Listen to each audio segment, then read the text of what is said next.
It's finally 2021, but that line in the calendar doesn't mean that the pandemic is anywhere near over. So I want to start off this year by looking back at people I interviewed in the series we launched before Audacious. It was a collection of 9 weekly episodes called Us in the Time of Coronavirus, a living history. Today you'll reconnect with an anxiety expert. I think there's much to be said for the fact that in the midst of crisis, we can find opportunities for growth. And you'll hear how one man is doing 8 months after being released from the hospital after 2 weeks on a ventilator. Plus, hear reflections on grief from a woman who lost her dad to the coronavirus in the pandemic's early days. I talk to him a lot when I'm sad. I don't know if he hears me, but I like the idea that he can. And hear how one arts organization is remembering a prominent arts advocate who died from COVID-19 in June. I'm Kyone Wolf. That's next on Audacious, right after the news.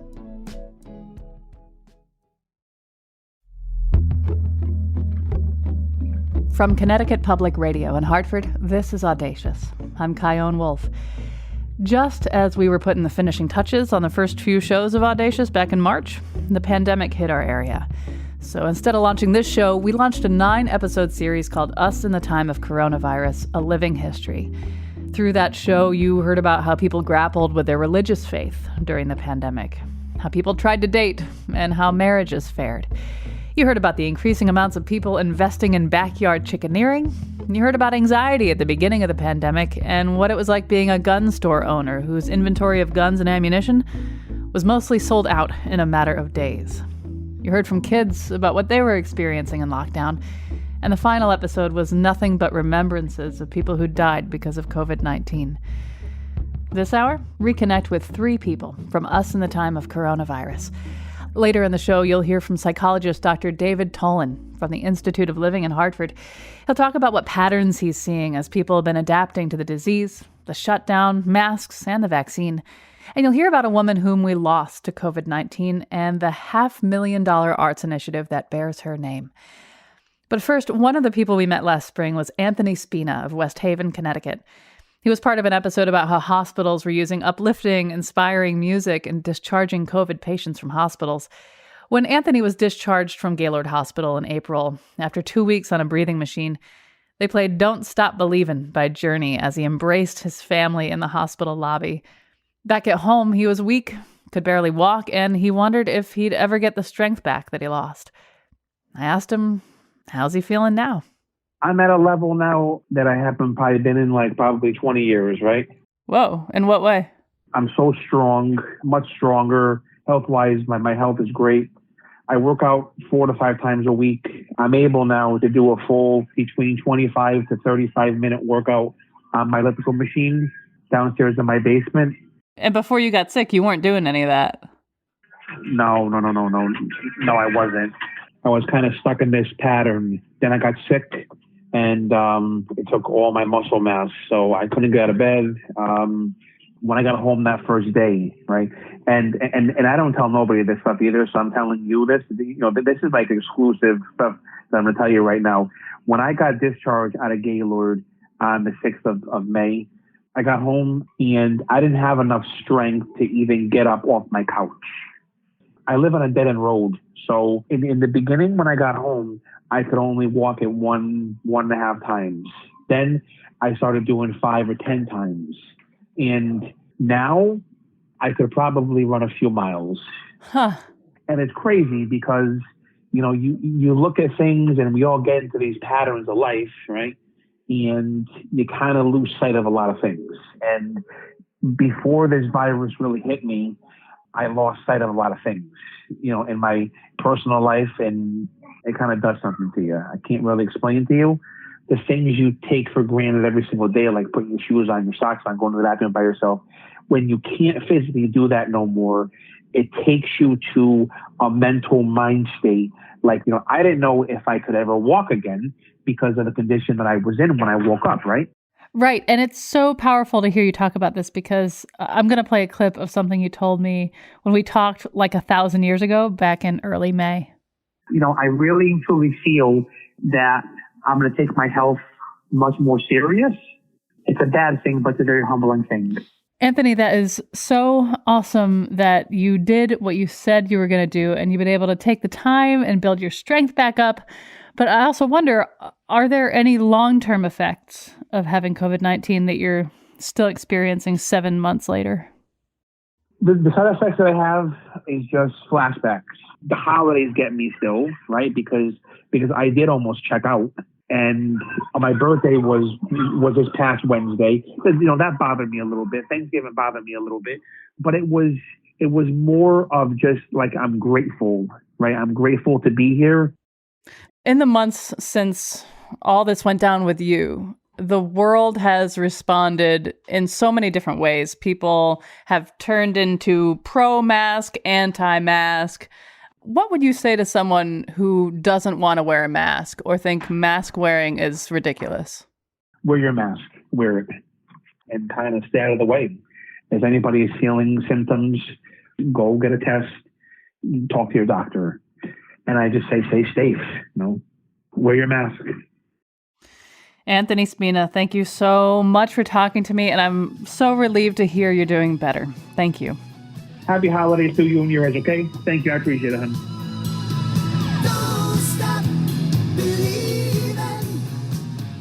Next, I want to reintroduce you to Laura Gansey. She's a Farmington, Connecticut native who now works in the restaurant industry in Providence, Rhode Island. Her dad, Michael Gansey of Newington, died in the early days of the pandemic on March 21st. Michael was, among so many things, a proud Sicilian guy from Brooklyn and a respected teacher, carpenter, and sensei at the New Hartford Karate Club.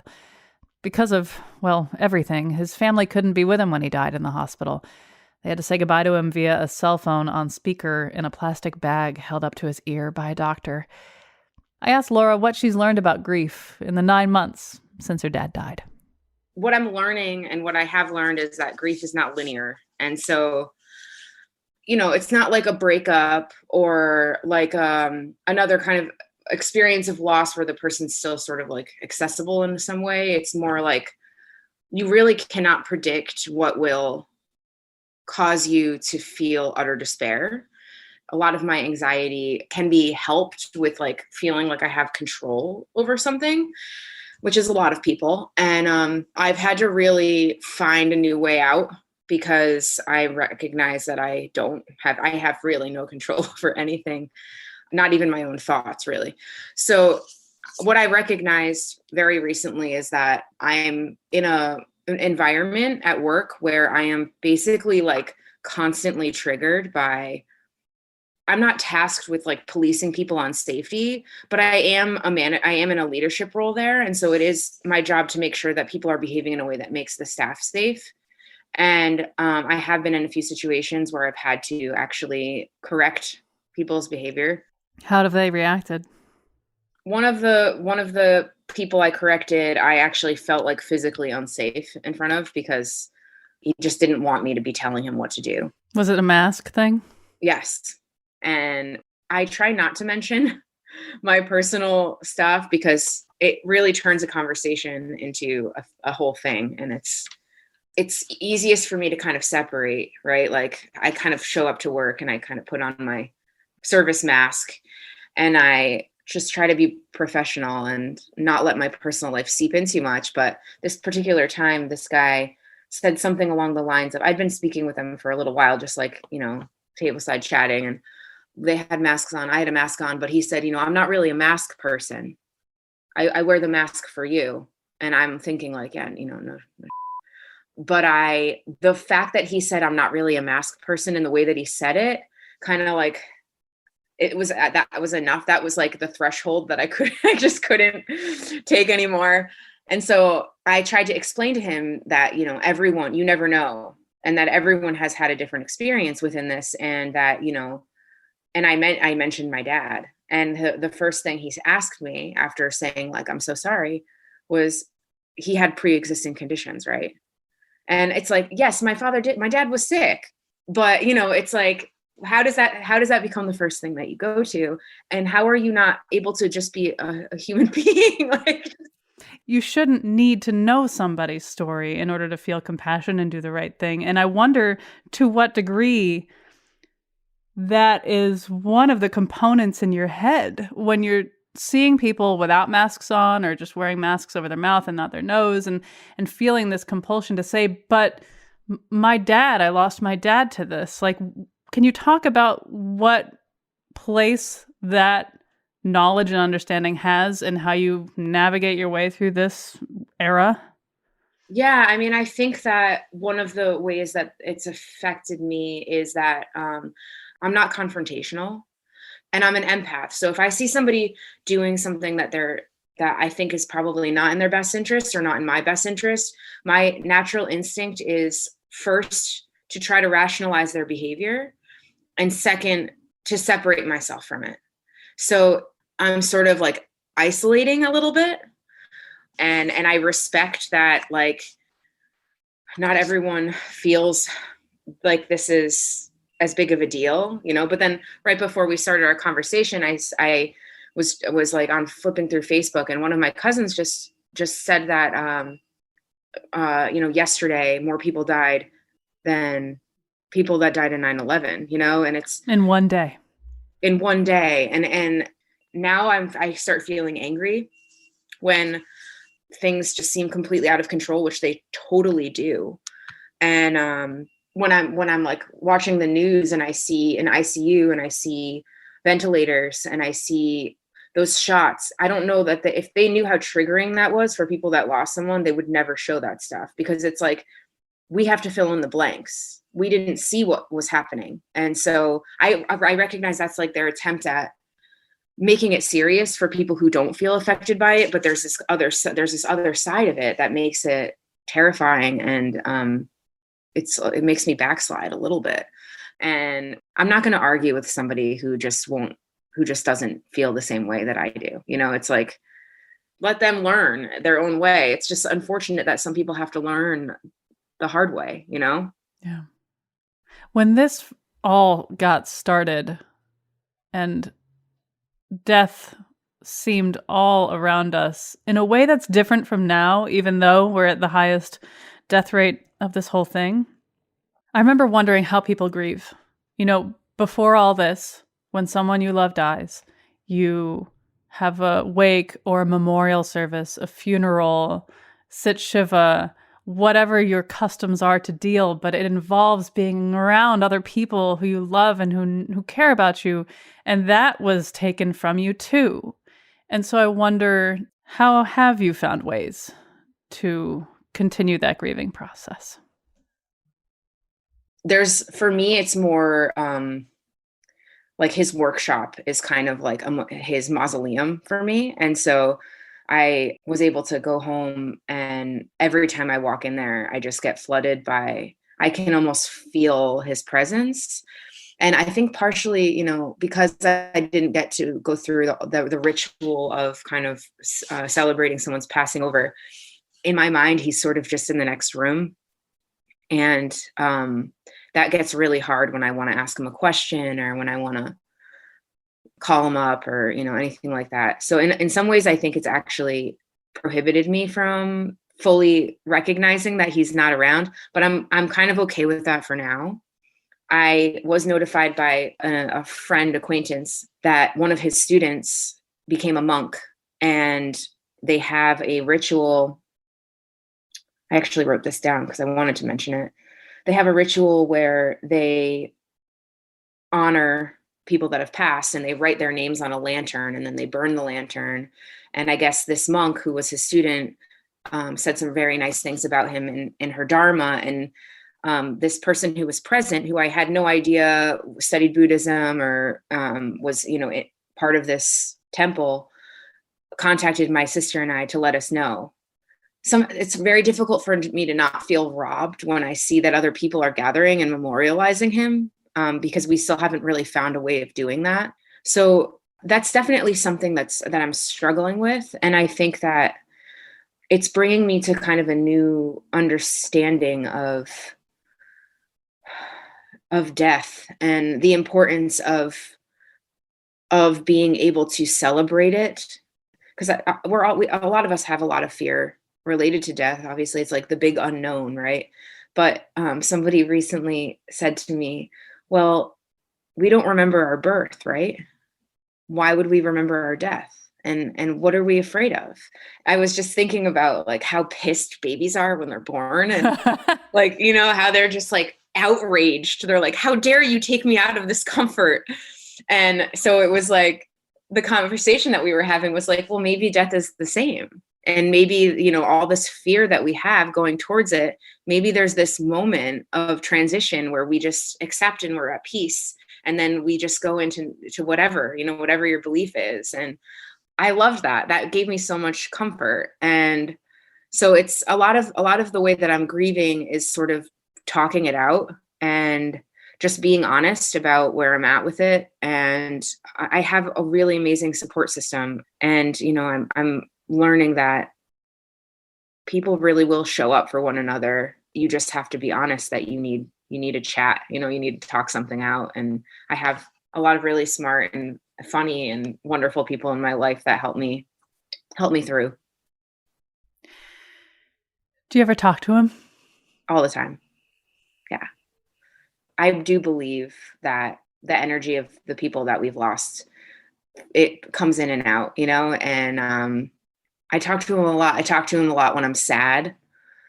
And I don't know if he hears me, but I like that, the idea that he can. Like, I like the idea that I've always been freaked out about the though I believe that energy can come in and out. It's like, I hope that it's not there sometimes, you know? like You'd hope there'd be some discretion. Yes, exactly. It's like, Dad, you know, like, respect my space, but now I want you here so I can talk to you. Yeah, I talk to him a lot, and I know everyone in my family does. And we actually, my brother was cleaning out his workshop, and he found an envelope, and we've all been in his workshop, and we've all kind of tidied up and taken like a tool or two, and like just sitting there, you know. And I guess my brother was looking for a screwdriver, like doing something, and he found this envelope, and it said, in my dad's handwriting on the outside, it said snake eggs. He opened the envelope, and my dad had made some weird contraption with like a rubber band, and he like coiled it around something so that when you open the envelope, it rattles. And my brother lost it, you know, like I think he lost it, like laughing and then crying, because that was a thing with my brother and my dad where they would play practical jokes on one another. And he was like, oh, he got me, you know, he got me. And it's just like these little tiny things like that. Christmas is like also just it's been really, really hard. The holidays in general. And people have warned me, like, you know, your firsts are always really hard when you lose someone. And I completely understand now why people hate the holidays. Like, I can completely understand that. And my dad had a really, you know, unique sense of humor. And because he had gotten sick a few times, like right around Christmas in the past 10 years, and he started making angels for the tree with his with a photocopied picture of his face on them. And I think one of them has like a little conversation blurb that says "not yet" or something like that. And he also whittled and he carved probably like a few hundred Santas and painted them. And it was sort of a thing. He also made like wooden reindeers and things like that. So my mom has completely saturated the house with things that he made around Christmas time. And that's really hard, but it's also really lovely because I almost forgot how much my dad loved Christmas. So there's been kind of little messages or like, you know, little things that it could be that I just really want desperately to believe that, but it's also like, it's a nice reminder that he's present. I've asked pretty much everything I planned on. As usual, I want to know if there's anything that we missed that you want to make sure you say for this show. I just like, I see people getting so impatient and so frustrated, and I really do think we're going to get beyond this. And I think that really in our impatience, I think it's so important for us to maintain our compassion for one another and recognize that our behavior doesn't just affect us, it affects everybody around us, and that we're all going through a really hard time, and like that's okay, and that, you know, there's no shame in getting help with the overwhelming feelings of hopelessness that you're left with when you feel like you have no control.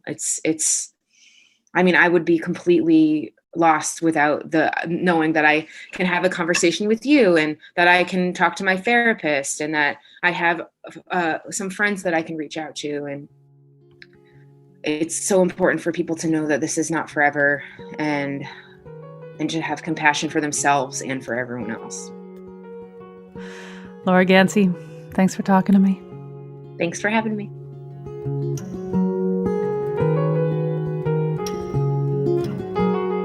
When we get back. When everything around you seems chaotic, focus in on that piece of it that you actually can influence. Dr. David Tolan on how we're dealing with pandemic anxiety 9 months in. I'm Chion Wolf. This is Audacious. Stay with me.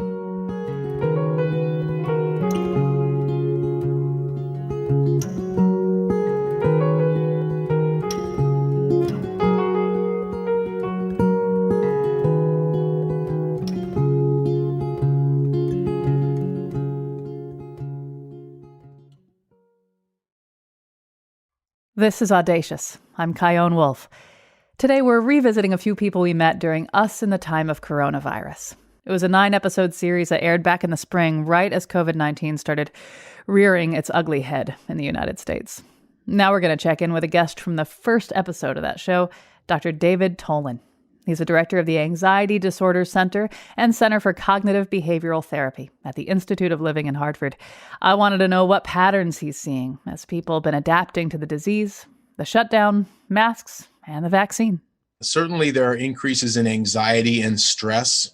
There also seems to be an increase in depression across the population. And this has been borne out in a few quasi-epidemiologic studies in which they have found that as quarantine wears on, people are becoming increasingly depressed. And in fact, the degree to which a person is physically distanced from others seems to correlate positively with the amount of depression that they experience. So now, don't get me wrong, I'm pro physical distancing, but I'm also aware that there's a downside to it, which is that the person can become isolated. And when a person gets isolated, it's really easy for them to get depressed. So what should people do about it? What can people do about it? Yeah, my general thought is that people do best when they are finding meaning in life. You know, it's not just a question of getting out for the sake of getting out. It is, in fact, doing something that actually gives you a life worth living, something that gives you a life of purpose. And to the extent that you can find opportunities to live a life of purpose, I think you're well guarded against, you know, that onset of depression. The other piece too is you've got to make good use of your social support network. You know, I realize that a lot of the time we can't visit our extended family and we can't visit our friends, but certainly this is the time to get on Zoom or get on the phone and talk to those people, because that's an important part of you know, beating off the blues. In what ways have you been, if at all, surprised by how people have dealt with their anxiety, or how anxiety has showed itself? Or have you not been surprised at all? I think what has surprised me more than anything has been the degree of resilience that a lot of people are showing. You know, and I think that people tend to be more resilient than we often give them credit for. And, you know, it's important to recognize that, yes, across the population, anxiety is on the rise. Depression is on the rise. Stress is on the rise. Drinking and substance use are on the rise. But it's also equally important to recognize that most of the population is not experiencing substantial mental health problems. Most of the population is getting by.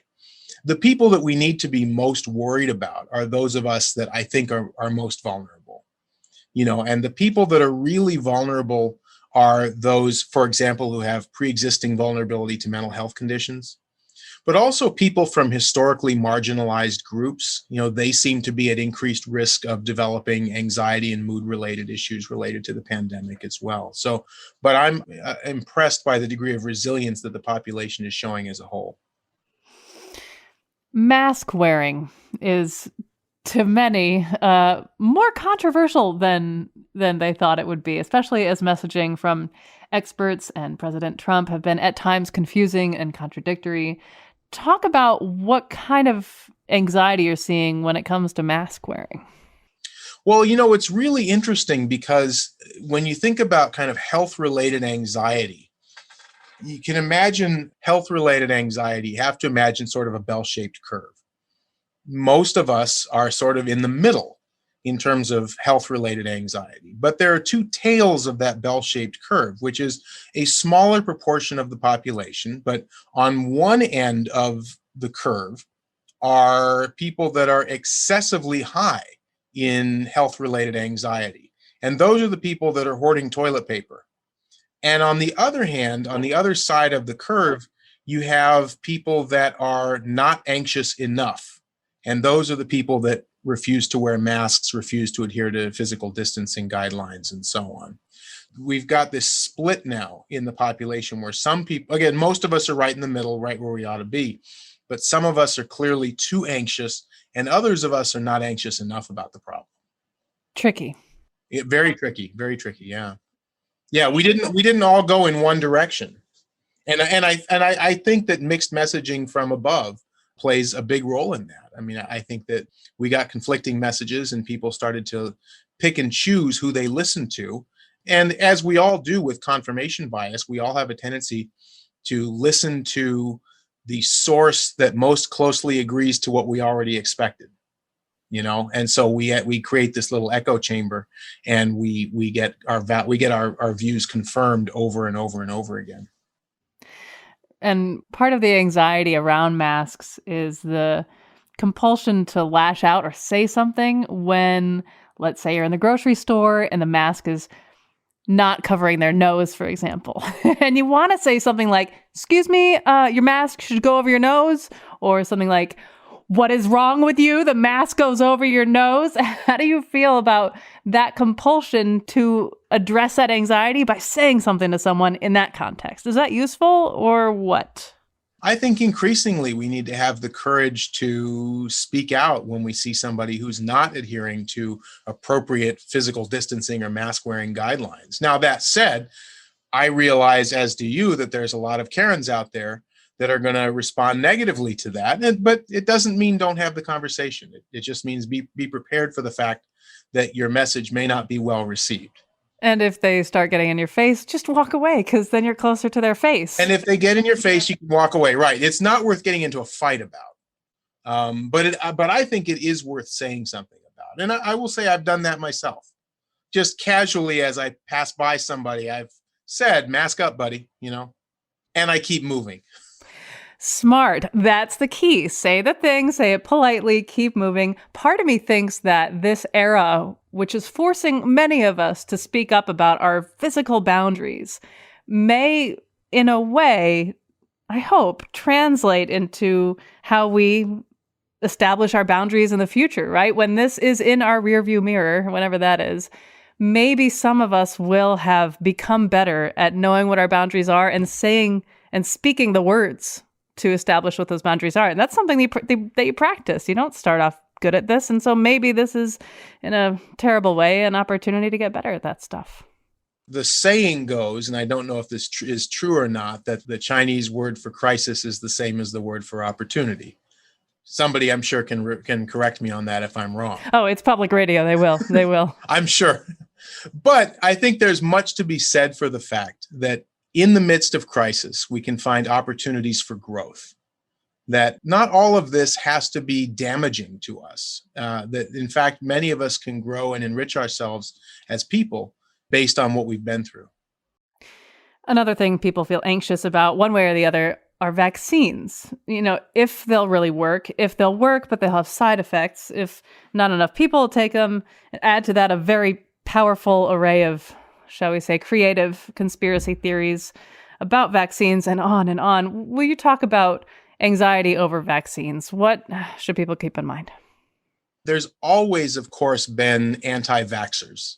That predates COVID, and I'm sure that there will be anti-vaxxers after COVID as well. But I will say that the current anxiety around vaccines probably relates to a couple of factors. One is I think that people have lost a certain degree of faith in their leadership, so that people now a lot of people no longer believe what their leaders are suggesting. I also think that there's been, in recent years, a backlash against science in general in the population. There's a lot, we always have struggled with scientific illiteracy, but I think now we are really seeing an almost anti-science movement in which people have essentially decided that science and scientists are bad. But yeah, I think that we're seeing an increase in anti-scientific rhetoric and an increase in anti-scientific sentiment that is not going to serve us well from a public health perspective. So I imagine you'd say, listen to the experts. If you're not sure, do your research. But then doesn't that kind of go back into that confirmation bias category? You have to pick your sources carefully, because if you just unleash somebody on the internet, they're going to find all kinds of stuff. And next thing you know, they're looking at QAnon and stuff like that. So, I think you need to figure out what are reliable sources of information and what aren't reliable sources of information. And I realize that there's so much information available to us that it doesn't make that distinction very easy. That it's often hard for the average person to decide what's a credible source and what's not a credible source. But it's the conversation that we've got to have, and it's one that I have with my anxious patients all the time. Let's figure out what's a reasonable place for you to get information, like the CDC or the World Health Organization, and what are not good places for you to get your health information, like Reddit. Sweet Reddit. It has its place. Reddit's great for, R, look at my dog, R, no, yes, for entertainment purposes, but probably not health decisions. It absolutely has its place. But I think the problem is that, the internet has become sort of a breeding ground for these weird conspiracy theories, and people believe all kinds of strange stuff. And there's nobody really fact checking that stuff right now. Just upvoting or downvoting, which tells you nothing. Exactly. Finally, I want to get some kind of big picture advice from you now that we're 9 months in. Even though vaccines are coming, of course, this pandemic is a long way away from being ancient history for us. I want to play a clip of something you said to me when we last talked way back at the end of March of 2020 that really stuck with me. It's been very well established that if you want to really freak people out, the best way to do it is take away their semblance of control and take away their ability to predict the future. That's a guaranteed recipe to make people stressed out and anxious. And that's exactly what the universe is doing right now. But it's important for us to pull back from that and recognize that we do have at least a little bit of control. So, Dr. David Tolan, what can we control right now? There are some things that you can't control. We cannot directly control the uptick in cases in Connecticut, for example. But at a personal level, we can control whether we wear a mask. We can control whether we adhere to physical distancing recommendations. We can control whether we practice safe hand hygiene. Focusing in on those pieces, even though they might seem small, is a recipe for helping people feel less anxious about what's going on.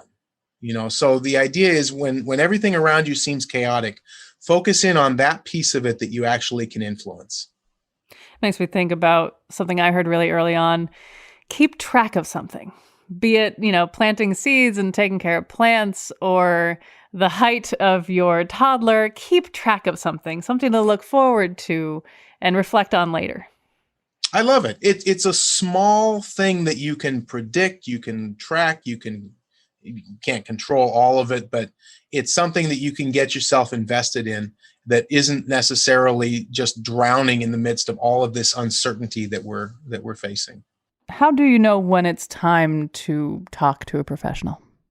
I think that lots and lots of people are experiencing anxiety and stress and even feelings of depression. And for the most part, we're going to be resilient enough to manage those things. I think most of us are going to find that this is time limited, that with our existing supports, we can overcome these problems. That being said, if you find that this is really making you truly miserable, or that it's really impacting your ability to carry out the things that you need to do during the day, that might be time to actually talk to a professional. So don't hesitate to reach out to somebody if it feels like you are experiencing anxiety or depression or substance-related problems that are getting in the way of your life. Have you been noticing if people in the mental health field are doing more telehealth because of the nature of the beast? Yes. Yeah. I mean, in my clinic here at the Institute of Living, we're doing mostly telehealth. In my private practice, I'm doing mostly telehealth as well. But it is important to recognize, too, that the telehealth can work, and that talking to a counselor over telehealth, while maybe it's not an exact substitute for in-person meeting, can still go a long way. Well, Dr. David Tolan, director of the Anxiety Disorder Center and Center for Cognitive Behavioral Therapy at the Institute of Living in Hartford, thank you so much for talking with me. Hey, thank you, Kyone. Thanks for having me. After the break. When it came to moving the agenda along of Black folks and equality and opportunity and not taking BS and calling a racist, when it happens, she was there. She was at the forefront, not a problem. Remembering a woman who did so much for the arts and equality in Hartford, and how one organization is giving back in her name after losing her to COVID-19. I'm Kyone Wolf. This is Audacious. Be right back.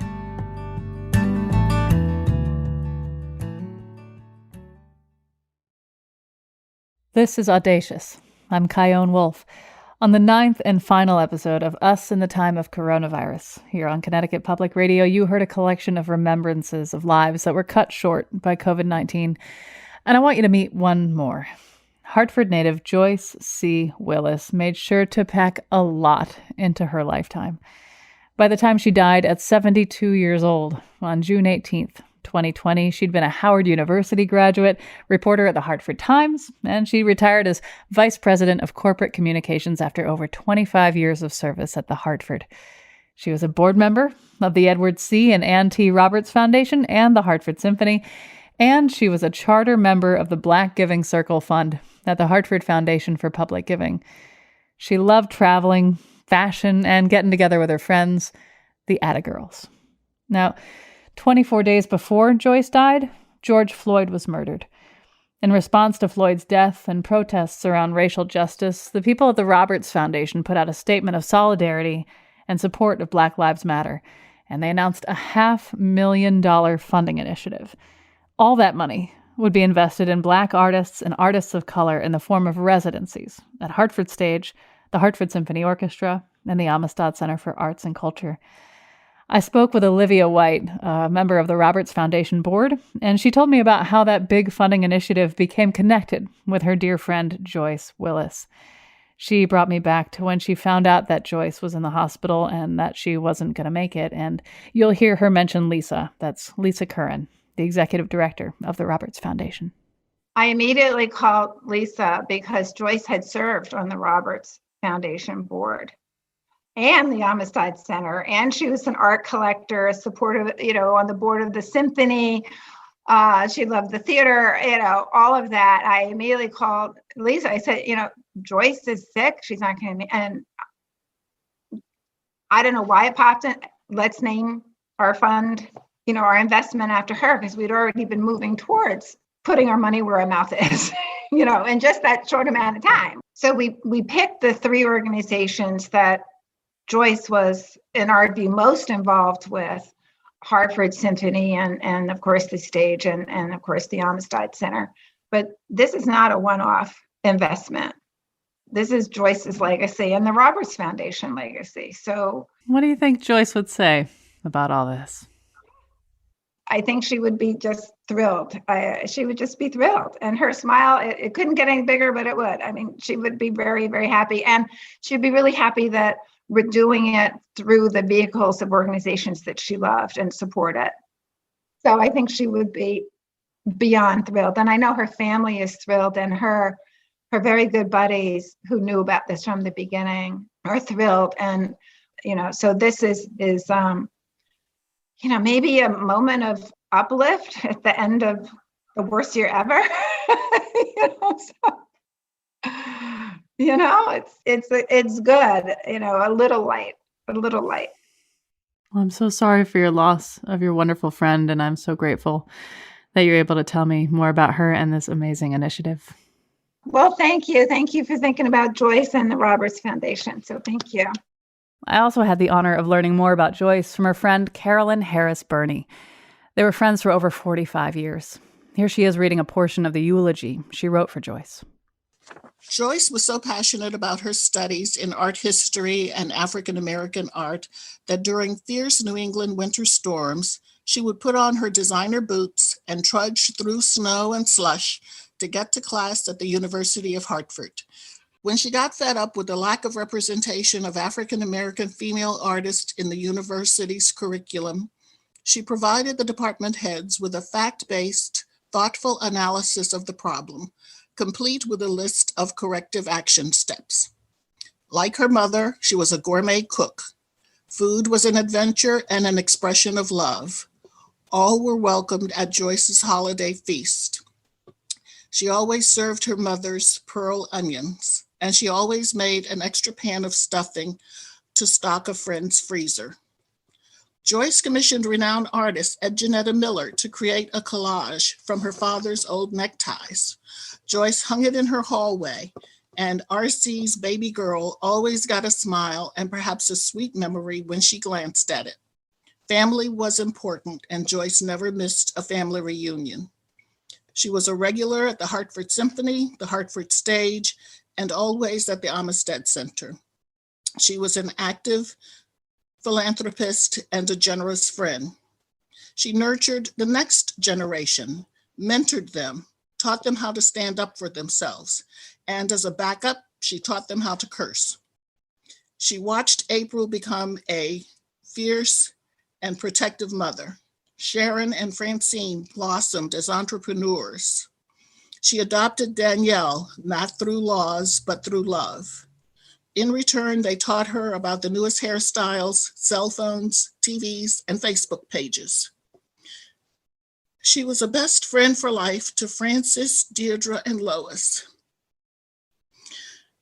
And she leaves Carolyn and the Atta girls, who will mourn her forever.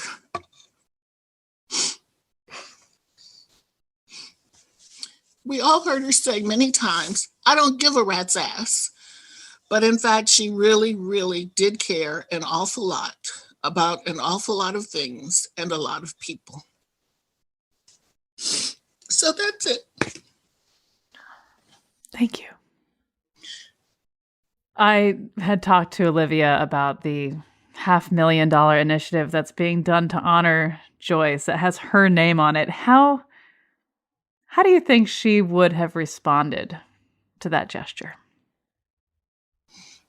She would be astonished and amazed, and I would have to talk her into going to all of these receptions and things that are going to happen to, if we had a regular world and social life, to acknowledge all of these things that are happening. I don't want to say anything. What am I supposed to say? I don't know what to do, kind of a thing. She would love to have a drink and be in the back of the room and watch all of it happen around her. Wherein other people who've accomplished less would be right up front, and boastful and proud and all of that. And she'd be happy to be in it and then sneak out and go to one of those crazy restaurants. You'd mentioned the Atta Girls. Yes. Will you tell me about the Atta Girls and who she was in that group?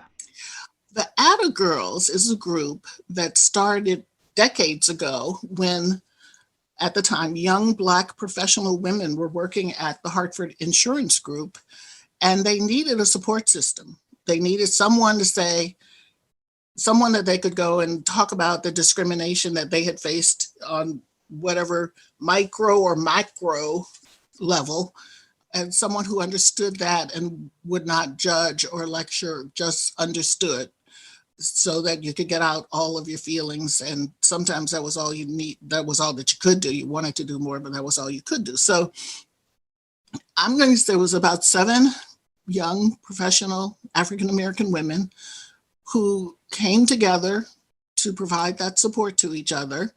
And at the end of those conversations and vetting and sessions where you just had to just let it all out, the parting phrase was, "Atta girl." You know, you give somebody a pat on the back and say, "You can make this, you can do this, we can do this all together. Atta girl, keep going," kind of a thing.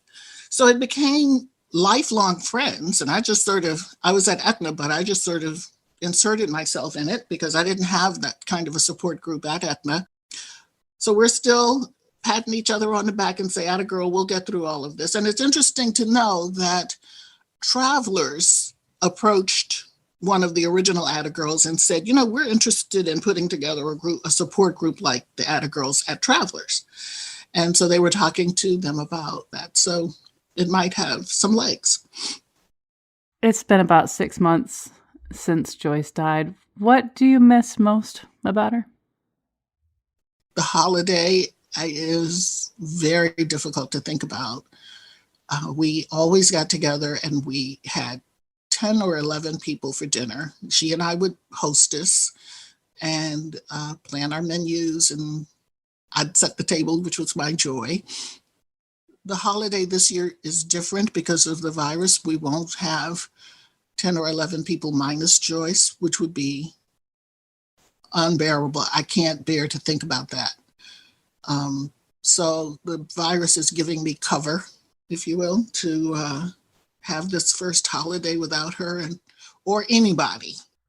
What else do you want to make sure that people remember about Joyce? She was a radical. She was at Howard University during the 1960s. So she was in the Black Power movement kind of a thing. And I was at another university, another predominantly Black university, and we always looked at the students of Howard as to say, that's how you get it done. She achieved what she did because she was a radical. She wouldn't put up with crap. And she did curse. She cursed a lot. Sometimes I would have to tell her, "Joyce, you don't have to put that in there." But I say that to say how passionate she was about equality and BS. And isn't it something that fighting for equality is considered and is still considered radical? Oh, it is. And when you're doing it, you have to be willing to say, yeah, and that's good. You know, that's a good thing. You don't want to be a Black person in this country and not be defined as a radical. That is not a good thing. Okay. You have lost something of your identity there. So yeah, Joyce might want to be in the back of the room with a drink during these receptions and things.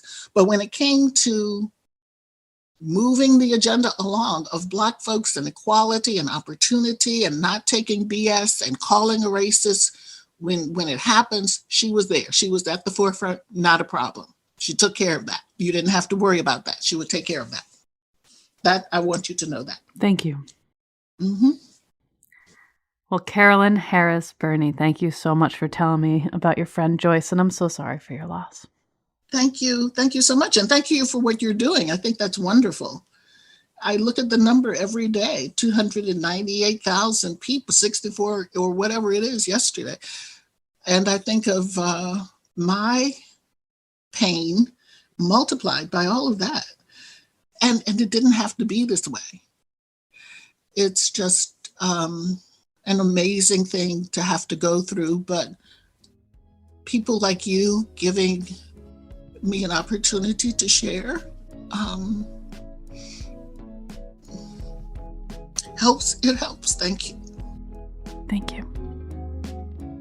To learn more about Joyce's initiative, visit therobertsfoundation.org. And to listen back to all the powerful stories in each of the 9 episodes of Us in the Time of Coronavirus, visit ctpublic.org/us. Audacious is produced by me and Katie Tolarski at Connecticut Public Radio in Hartford. To subscribe and listen back to shows about things like stuttering and other speech disfluencies, sobriety during a pandemic, what it's like to fly into a hurricane, the history and current state of racism in our technology, and what we can learn from children who have a rare disease and the parents who love them, visit ctpublic.org/audacious. Send me your reactions and show ideas on Facebook, Instagram, and Twitter at Kyone Wolf. My email is cwolf@ctpublic.org. Online, use the hashtag #AudaciousPublic. Thanks for listening. Happy New Year, and wear a mask.